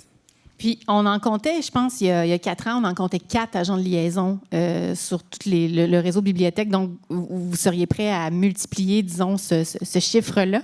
Oui, absolument. C'est les agents de liaison, parce que comme je disais, il y a vraiment eu un travail qui a été fait avec le milieu des bibliothèques pour évaluer les besoins. Il faut savoir aussi sous notre administration, il y a 2 projets de bibliothèques qui s'en viennent, celle de Montréal-Nord et celle dans l'est de Montréal, l'espace rivière. Des secteurs qui ont bien besoin d'avoir des lieux justement de rencontre. On l'appelle le 5e lieu, là, les bibliothèques. Donc, pour moi, c'est très, très important. Autre enjeu d'importance qui concerne de près les jeunes, mais pas seulement, l'ensemble de la population et aussi les aînés, c'est le loisir culturel. En dépit de son importance considérable pour le déploiement des quartiers culturels, le loisir culturel paraît toujours condamné à demeurer dans l'angle mort du développement culturel. Puis comme je disais tout à l'heure, on en parle très peu, là, mais nous, on l'a vu à Culture Montréal avec la pandémie, c'est un des secteurs les plus touchés parce qu'il qui est structuré essentiellement sur le bénévolat. Donc, comment vous voyez les prochaines étapes en vue de mieux reconnaître le loisir culturel comme une composante stratégique de l'action culturelle municipale? Le loisir culturel, pour moi, ça fait au même titre que l'offre de sport et de loisirs. C'est vraiment, vraiment important. C'est complémentaire à tout ce qui est proposé par la Ville de Montréal. Donc, nécessairement, on a des coins de la ville où est-ce que où c'est mieux organisé. D'autres où est-ce que je dirais pas que il y a moins de ressources. Alors, moi, je pense qu'il faut commencer par mieux le structurer, mieux le comprendre, pour ensuite pouvoir donner les moyens nécessaires à ce secteur-là. Mais définitivement, il y a un intérêt, et c'est là où, encore une fois, la culture, moi, j'aime beaucoup cette idée de comment les professionnels peuvent travailler avec des non-professionnels et faire ce maillage qui est tellement important, qui nous ramène aussi à la médiation culturelle. Mais je pense que c'est un secteur à développer. Et on passe à un tout autre sujet lié à l'art public, aux représentations du passé, en particulier de certaines figures controversées du passé. Le 29 août 2020, la statue représentant l'ancien premier ministre canadien Johnny MacDonald a été renversée au cours d'une manifestation. Je pense que vous vous en souvenez. Depuis, la statue a été entreposée en attendant une orientation de la ville.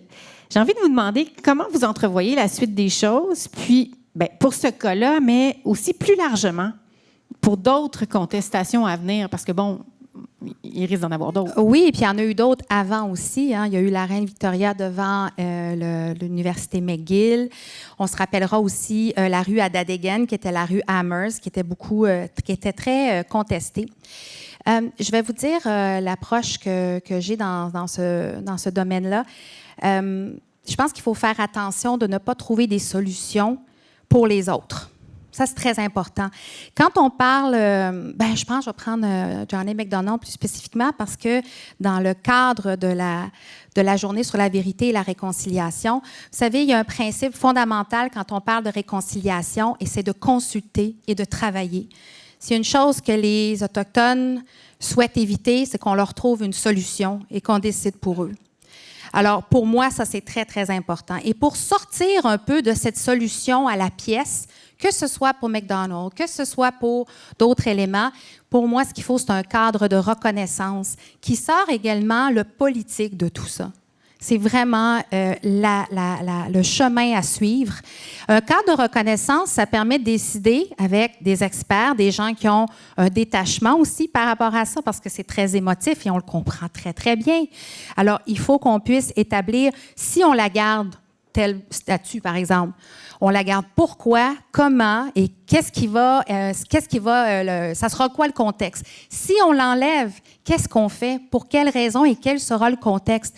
Mais je tiens à rappeler, de la même façon que pour la rue Adadegen, pour moi, il était très important que le nom de la rue ne soit pas ma décision. C'est important de travailler avec un comité de toponymie autochtone pour pouvoir trouver quel était le meilleur, le bon chemin à prendre. Alors, je le rappelle, dans la réconciliation, les Autochtones n'ont pas besoin qu'on décide pour eux. Je pense qu'ils veulent ils veulent être partie prenante de la décision. Et donc, si je reviens à M. MacDonald, est-ce qu'il y a un plan pour... Absolument. Donc, le cadre de reconnaissance, comme je le disais, on est en train de le réfléchir parce que ce n'est pas simple. Puis des fois, ça prend plus de temps. Mais je pense que si on veut bien faire les choses, c'est correct. Surtout pour, encore une fois, la situation de McDonald's en est une, mais l'histoire nous montre que ça va se reproduire parce que la société évolue, les mentalités, et c'est tant mieux. Mais je pense qu'on doit prendre ça avec beaucoup de sensibilité, avec beaucoup d'attention et ne pas brusquer les choses. Ça m'amène à ma prochaine question qui est sur justement, ces questions d'inclusion, d'équité, de représentativité. Le secteur culturel rencontre un grand nombre de défis sur ces questions-là, à la fois sur nos scènes, mais également dans nos salles, dans nos publics. Qu'est-ce que la Ville peut faire de plus à ce niveau-là? En fait, qu'est-ce que votre administration pourrait mettre en place pour favoriser davantage d'inclusion sur nos scènes, mais dans nos salles aussi? C'est une très, très bonne question. Différentes choses. Premièrement, je dois vraiment saluer, je pense entre autres au Conseil des arts de Montréal qui ont fait dans leurs différentes propositions. C'est ça fait du bien de voir que les premières propositions soient vraiment liées à la diversité culturelle, à la place que l'on fait à la culture autochtone. Fait que je veux juste quand même le souligner que ça change. Je vois aussi que la représentation dans les médias, dans les productions télévisuelles, au théâtre, il y a encore du chemin à faire, mais je sens une réelle volonté. Puis ça, je pense qu'il faut le reconnaître. Maintenant, pour la Ville de Montréal, nous, étant donné on crée des programmes et donc il y a des sources de financement qui sont liées à ça, c'est que nos programmes aussi doivent s'adapter. Il doit y avoir des conditions pour faciliter l'arrivée des projets qui sont avec certains critères, soit de représentation devant ou derrière. Ça peut être aussi dans la création. Donc ça, c'est vraiment très, très important. Et sinon, pour la représentation, en termes j'ai envie de vous dire, c'est plus qu'un symbole, mais le projet Destination, notre administration a décidé de réserver des sommes. Hein. Nous, tout est prêt. On l'a bien dit au gouvernement du Québec et au fédéral. Nous, on est prêts. Alors, je pense que ce projet-là, moi, je le trouve intéressant parce qu'il est mené justement par les communautés autochtones. Il veut travailler. Nous sommes des alliés, on travaille ensemble pour l'amener plus loin. Mais c'est ce genre de projet qui, je pense, serait très porteur, entre autres au niveau de la participation des peuples autochtones. Mais ça ne se limite pas à ça non plus, là. Donc, c'est un grand chantier, mais la Ville de Montréal, de la même façon qu'on change en ce moment tous nos processus d'embauche, c'est exactement ce qu'il faut pouvoir faire également dans nos programmes et l'argent qui est lié à ces programmes-là. Ça m'amène à notre troisième thème, le cœur créatif, nos artistes, artisans, créateurs. Depuis la crise sanitaire, la mise en place de la PCU par le fédéral, l'annonce de Québec de vouloir procéder à la mise à jour des lois sur le statut de l'artiste, la question de la précarité, de la faiblesse du filet social pour les artistes s'est fait une place dans le débat public. Le Conseil des arts de Montréal a notamment abordé la question à quelques reprises. Comment réagissez-vous à cette situation et qu'est-ce que la Ville peut faire là-dedans? Oui, effectivement. Qu'est-ce que la Ville peut faire? Moi, j'ai tendance, encore une fois, à trouver des solutions concrètes et immédiates. Quand on parle du financement, de soutenir les ateliers d'artistes, c'est majeur. Je tiens quand même à le dire parce que pour pouvoir créer, d'avoir un lieu qui est abordable, soit dans une coopérative, je pense au Chat des artistes, ou encore plein de pieds carrés qui ont été sauvegardés dans le Myland, c'est vraiment, vraiment majeur. Alors nous, on a décidé de travailler avec le milieu pour soutenir ces lieux de création pour qu'ils puissent demeurer abordables. C'est 30 millions de dollars qui vont être investis. C'est majeur, mais sans même que le 30 millions soit investi, pendant notre mandat, c'est près de 280 000 pieds carrés qui ont été sauvegardés pour faire des ateliers d'artistes. Ensuite, j'ai envie de vous dire que pour moi, ce qui est concret également, c'est quand on fait du logement abordable. Et ça, on en a fait pendant notre premier mandat et on a déjà dit, parce qu'au fort de notre expérience et des outils qu'on a développés, on va en faire 60 000 nouveaux logements abordables. Du logement abordable, c'est fort possible qu'il y ait beaucoup d'artistes qui en profitent, et tant mieux. Parce qu'encore une fois, cette mixité culturelle, économique, elle est tellement précieuse qu'on la veut dans nos quartiers. Ceci étant dit, je sais qu'il a été question d'un statut particulier pour faire comme la France. Évidemment, la France... Les intermittents, c'est ça. M. Coderre propose. Alors, la France est un pays, Montréal est une ville. Donc, nécessairement, je pense que tout le monde souhaite que les artistes puissent profiter soient moins dans la précarité. Ceci étant dit, je pense qu'à ce moment-ci, ce que les gens s'attendent, c'est qu'est-ce que la Ville peut faire. Alors, et je pense que le fédéral et le provincial, j'espère qu'ils entendent bien la discussion. Je sais qu'ils sont au courant de cette problématique-là. Alors, nous, on va continuer à travailler fortement sur l'habitation, mais également sur les ateliers d'artistes. Bien, parlons-en des ateliers d'artistes parce que la plupart des questions qu'on a reçues des gens qui participent à l'événement, il y en avait beaucoup sur les ateliers d'artistes, donc c'est une préoccupation majeure. Et au cours des 4 dernières années, il est devenu manifeste que la fiscalité municipale est maintenant un facteur qui plombe significativement la situation des ateliers d'artistes. De plus, on le sait, dans un marché immobilier toujours en effervescence, cette situation ne peut que devenir de plus en plus critique. Puisque la loi le lui permet, est-ce que votre administration a l'intention d'appliquer, notamment aux ateliers d'artistes, une fiscalité préférentielle? Bien, la réponse, c'est oui, parce que déjà, on a démontré au cours des 4 dernières années, depuis qu'on a l'administration, mais même avant, on se rappellera au plateau Mont-Royal puis à Rosemont, la petite patrie, qui ont été des précurseurs à trouver des moyens pour sauver les ateliers d'artistes. Donc, je pense qu'il faut le reconnaître. Et donc, tout ce qui touche la fiscalité en lien avec les ateliers d'artistes, absolument. Mais il faut aussi pouvoir réfléchir en amont pour créer des nouveaux espaces, des ateliers d'artistes dans des projets. Par exemple, notre administration, notre équipe, nous, ce qu'on pense, c'est quand on réfléchit à faire un développement, comme par exemple, si les gens connaissent les Sœurs de la Miséricorde, qui sont l'ancien hôpital Vigier. Alors, c'est un grand ensemble qui appartient au gouvernement du Québec. On a mis dans les conditions gagnantes, c'est qu'il puisse y avoir des ateliers d'artistes, parce que c'est au centre-ville, et ça, on le sait, que ça contribuerait également à rendre le site beaucoup plus accessible, avec une fonction sociale, une fonction culturelle. Il y a une chapelle. On aimerait ça la garder comme on a fait sur Folum également. Donc, il faut avoir il faut avoir l'intérêt, il faut avoir le goût de sortir de la boîte pour trouver des façons innovantes d'aider les artistes. Ça passe par la fiscalité, mais ça passe aussi avec une volonté, là. C'est nécessaire. Il ne faut pas attendre que le milieu, les promoteurs disent « Ah, bien, on pourrait peut-être en faire. » Mais non, on doit forcer le jeu. On doit s'inscrire dans les projets pour sauver ce qui existe et venir en créer de nouveaux. Vous mettez merveilleusement bien la table pour ma question suivante et la prochaine thématique qui est patrimoine et aménagement du territoire. Donc, justement, la Ville est propriétaire du site des religieuses hospitalières contiguë à l'Hôtel-Dieu sur l'avenue des Pins depuis quelques années. Ma question est en 2 volets, comme on dit. Comment voyez-vous l'avenir de cette propriété? Et par ailleurs, plusieurs autres grands ensembles immobiliers patrimoniaux sont également en attente de requalification. L'Hôtel-Dieu lui-même, l'Institut des sourdes-muettes sur la rue Saint-Denis, vous l'avez nommé l'ancien hôpital de la Miséricorde, et ainsi de suite. Sachant que ces grands ensembles stratégiquement situés relèvent de la juridiction du gouvernement du Québec, quel est votre plan pour qu'ils puissent à nouveau contribuer utilement à combler les besoins de la population montréalaise? Alors, encore une fois, je serai très concrète. Je ne sais pas si c'est clair pour tout le monde comment ça marche, mais tous les sites que vous avez nommés, c'est des sites excédentaires qui appartiennent au gouvernement du Québec. Et donc, eux, ça leur coûte cher en ce moment de chauffage puis s'en occuper. Souvent, c'est des bâtiments patrimoniaux qui coûtent très cher à rénover. Donc, ils sont prêts, par exemple, à les vendre à des promoteurs privés. Mais là où notre administration a décidé de dire « Wow, ça va faire », c'est de créer les conditions gagnantes, de faire une liste avec le milieu pour dire, voici, chers promoteurs, ou en tout cas le gouvernement du Québec, quand vous allez le vendre, ça serait vraiment le fun que vous preniez en considération tel élément. C'est chiffré. Ça implique en général nos projets, autant des condominiums, du logement privé, du logement communautaire, du logement social, des résidences pour étudiants. Là, je vous donne différentes options. Alors, nous, c'est comme ça qu'on travaille. On n'attend pas que les choses se fassent, puis on se dise, ah, le train est passé, on n'a pas réussi à faire tel élément. Et c'est une façon aussi de s'assurer qu'on peut sauver le patrimoine.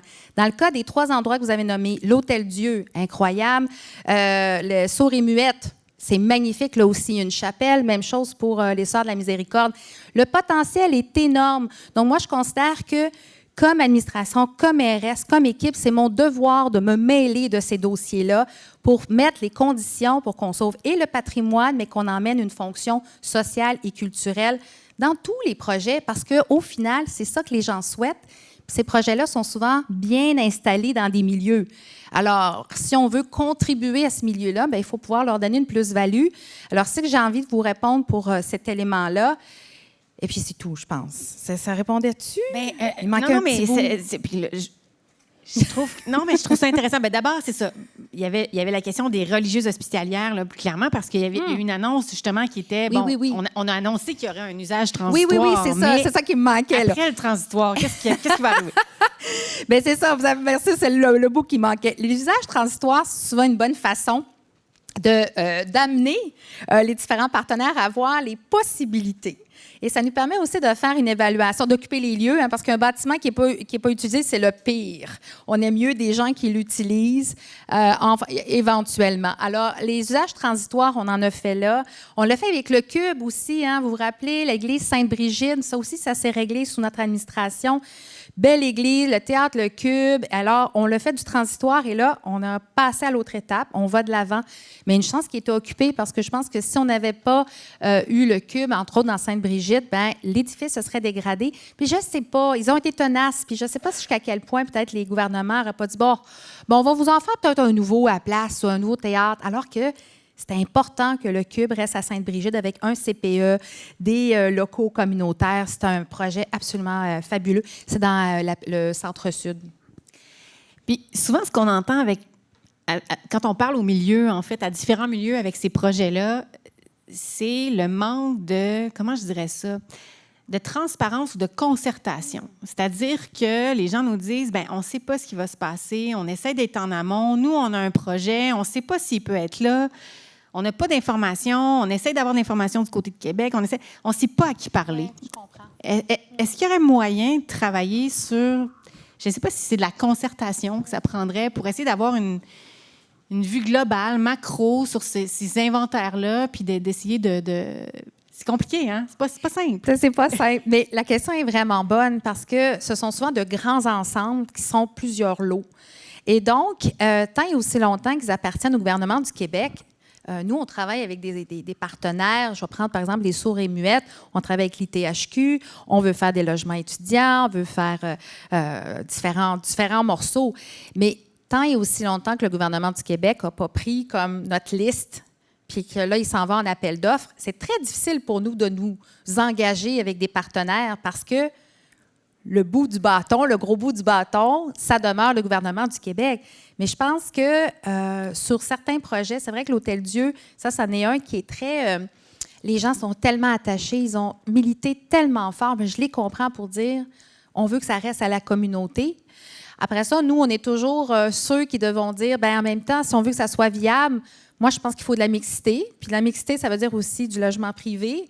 Mais c'est vrai que ce sont des projets de longue haleine, mais la mobilisation qui sont autour de ces projets-là, pour moi, là, de la société civile, c'est essentiel.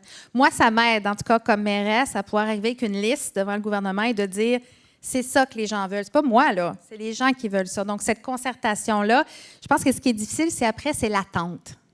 Donc, je pense qu'on va peut-être faire une instance de suivi. Ça, on a peut-être quelque chose, là. J'arrive à ma section de questions en rafale. Vous avez déjà répondu peut-être à une ou deux de ces questions-là. OK. Donc, oui, la première, vous y avez déjà répondu, mais je vous la pose quand même. Vous êtes toujours prête à appuyer le projet Destination auprès des 2 paliers de gouvernement? Donc, la raison, c'est oui. Et je le rappelle, nous, notre financement, il est déjà placé. C'est un 7 ou 8. Là, j'ai un petit blanc, mais c'est un 7 millions mis de côté. Il est là. Le Conseil des arts de Montréal a un rôle essentiel dans le soutien à la vie artistique et culturelle. Comptez-vous poursuivre l'augmentation de son budget? La réponse est oui. Puis je tiens à rappeler qu'à notre arrivée en poste, on a tenu promesse et on a augmenté de 30 le financement du Conseil des arts de Montréal. Alors ça, on en est très fiers. Et en 2016, la Ville et le ministère de la Culture ont annoncé l'aménagement d'une bibliothèque pour adolescents dans l'enceinte de la Bibliothèque Saint-Sulpice. On sait depuis que le projet ne sera pas réalisé dans la Bibliothèque Saint-Sulpice. Est-ce que ce projet de bibliothèque pour ados pourrait se faire dans un autre lieu et seriez-vous prête à l'appuyer? Bien, la réponse, c'est oui. Puis je dois vous dire que ce que je trouve intéressant avec les bibliothèques, c'est qu'elles évoluent. Hein. Je vous parlais de 2 bibliothèques qui s'en viennent, celle à Montréal-Nord et la seconde à Rivière-des-Prairies. Déjà là-bas, on y intègre des Fab Labs, par exemple, ce qui n'était pas le cas il y a 10 ou 20 ans. Donc, c'est la même chose je vois très bien comment on pourrait intégrer des aspects spécifiques pour les ados, par exemple. Mais en même temps, d'avoir un espace dédié pour les adolescents, ça me va aussi. Donc, je pense qu'il faut juste évaluer qu'est-ce qui est le plus pertinent. Parce que quand on retrouve un peu de tout dans une bibliothèque, dans chaque quartier, je pense que une accessibilité, hein, on y va à pied, on y va en vélo, ou en autobus. Donc, les 2 formules me vont, mais je dois dire que j'aime beaucoup comment les bibliothèques évoluent au gré des technologies et des besoins. Question suivante. Oui ou non à l'amélioration du positionnement du patrimoine au sein de la Ville par la création d'une direction du patrimoine? Je vous rappelle qu'actuellement, Actuellement, c'est une division. Non, je sais. Mon Dieu, quelle bourde. Donc, je vous rappelle qu'actuellement, c'est une division au sein du service de l'urbanisme. Bien, je ne suis pas contre, pas du tout. La seule chose, c'est je vais être bien honnête, là, avec tous les défis qu'on a devant nous, c'est vrai que ça ne serait pas comme ma priorité numéro 1. Mais en même temps, si on en arrivait à dire une direction, c'est mieux pour telle raison, puis qu'on veut aller jouer dans la gouvernance, je ne serais pas contre. Mais ce n'est pas ma priorité en ce moment. La politique de développement culturel adoptée en 2017 se termine en 2022. Est-ce qu'il y aura une suite? Oui, absolument. D'ailleurs, un des gros projets que je dois dire qui a été mis sur la glace à cause de la COVID, c'est Montréal Métropole culturelle, qui est tellement importante. Et je sais que vous avez fait beaucoup de travail de consultation. Donc là, il est temps qu'on reprenne ça et qu'on aille de l'avant. Et je pense qu'avec ce grand rassemblement et toutes les consultations qui ont été faites, ce serait parfait pour arriver à une nouvelle politique revue, justement post-COVID, avec un contexte différent. Je pense que ce serait très opportun. Et pour nous, Montréal Métropole culturelle, ça sera en 2022. Bon, ben là, Mme Plante, vous m'avez devancé sur ma dernière question qui était « Appuyez-vous la tenue d'un nouveau rendez-vous Montréal Métropole culturelle lorsque les conditions sanitaires le permettront? » Donc, j'entends que oui. Oui, 2022, mais je pense que ce que je souhaite surtout, c'est qu'on se voit la binette, qu'on puisse échanger. Donc, si on va frapper du bois, mais s'il devait y avoir une situation qui ne nous permettait pas de se voir, je préférerais attendre un peu, mais pas longtemps, parce qu'on est dû, on était prêt à lancer l'initiative, puis voilà, la COVID est arrivée, puis je sais que pour beaucoup de monde, en fait, je pense que pour beaucoup d'entre vous, cette situation-là de « la COVID arrive », puis tout est mis sur le rond d'en arrière. Je suis sûre que vous savez de quoi je parle, mais c'est un objectif de le ramener le plus tôt possible. Et on va conclure sur cette question qui je trouve intéressante parce que, bon, elle nous amène un peu dans le futur. Qu'est-ce qui pourrait constituer le legs culturel de votre prochain mandat si vous êtes réélu? Hey boy! Hein?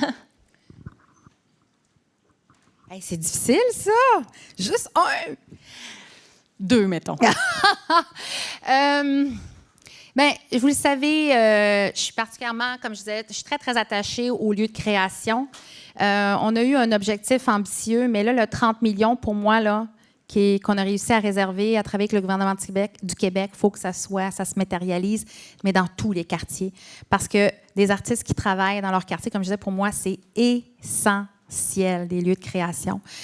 Sinon, j'aurais envie de vous dire un grand lieu. Le patrimoine est très important pour moi. On l'a montré en sauvant, enfin, en trouvant une fonction pour la biosphère. Vous inquiétez pas, on ne touchera pas au Mont-Royal non plus. Donc, je pense que de continuer, j'ai envie de travailler encore plus la question du patrimoine montréalais pour certains grands ensembles. Puis peut-être ce que je viens de vous dire, en fait, qui est complexe, mais quand je pense aux Sœurs de la Miséricorde ou aux Sourds et Muettes, cette idée de préserver notre patrimoine et de faire en sorte qu'il y a des gens qui y habitent, qui vont dans un CPE, qui vont travailler dans ces espaces-là.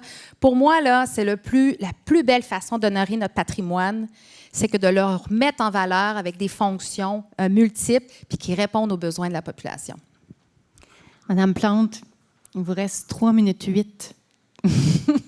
Donc, est-ce que vous avez des choses que vous souhaitez nous dire pour remplir le 30... Vous avez un 3 minutes de bonus parce que vous avez répondu... Vous n'avez pas une autre question à la place? Oui, mais j'en ai plein d'autres. Oui, OK. Moi, j'aime ça, les questions. OK, bon, ben c'est bon.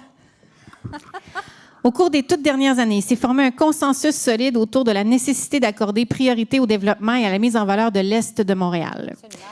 Et ce, autant par équité envers nos concitoyens de l'Est que par la préoccupation de limiter l'étalement urbain. Avec raison, la nécessité de décontaminer les sols industriels et celle d'améliorer substantiellement la mobilité se sont imposées comme première priorité. Toutefois, la mise en valeur d'un territoire ne peut faire l'économie de prendre en compte les dimensions culturelles et patrimoniales. Comment voyez-vous l'avenir culturel de l'Est? C'est tellement une bonne question. Merci. L'Est de Montréal, pour notre équipe, c'est une priorité. C'est pour ça qu'on l'a enchâssé dans une déclaration avec le gouvernement du Québec et qu'on y met tant énergie, soit au niveau de la décontamination, mais aussi avec des projets comme, par exemple, le REM de l'Est, qui dit transport, dit ouverture sur le monde, des quartiers qui peuvent se développer, des secteurs culturels qui peuvent émerger. Et par rapport à ça, donc je reviens à mes... tantôt, je parlais des ateliers d'artistes. Pour moi, ce qui va être important, c'est que quand on va développer l'offre d'habitation ou l'offre commerciale, qu'on réfléchisse en amont pour conserver des espaces de création abordables, parce que qui dit transport collectif, à long terme, les quartiers prennent de la valeur. C'est une bonne chose, mais ça rend ça très difficile pour les artistes et les entreprises culturelles.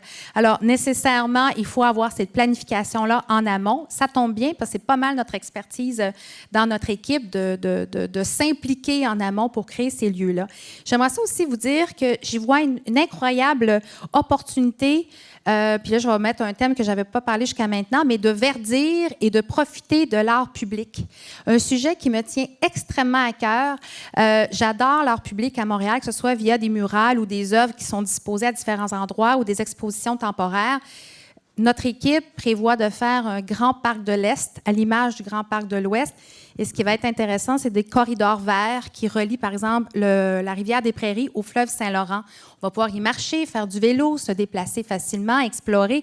Et quelle belle opportunité d'y mettre un parcours d'art, par exemple, de mettre en valeur des artistes locaux, de pouvoir en faire même peut-être des placettes où vous pourriez avoir des expositions, justement, d'artistes amateurs, pourquoi pas? Mais pour moi, nature et art vont incroyablement bien ensemble. Puis j'ai un petit rêve comme ça, c'est peut-être qu'un jour on pourrait faire un métis sur mer à Montréal, c'est-à-dire de faire de l'art avec la nature. J'adore cette idée de pouvoir allier les deux. Alors l'Est de Montréal, pour moi, c'est un magnifique terrain de jeu pour, beaucoup de potentiel, définitivement, pour les habitants et puis ceux qui voudront y travailler et y créer. Merci beaucoup, Valérie Plante. Je suis rentrée dans mon temps. Parfait. OK. Merci beaucoup. Merci beaucoup. Merci beaucoup pour les questions. Merci. Je veux tout de suite m'adresser à ceux qui sont en web diffusion.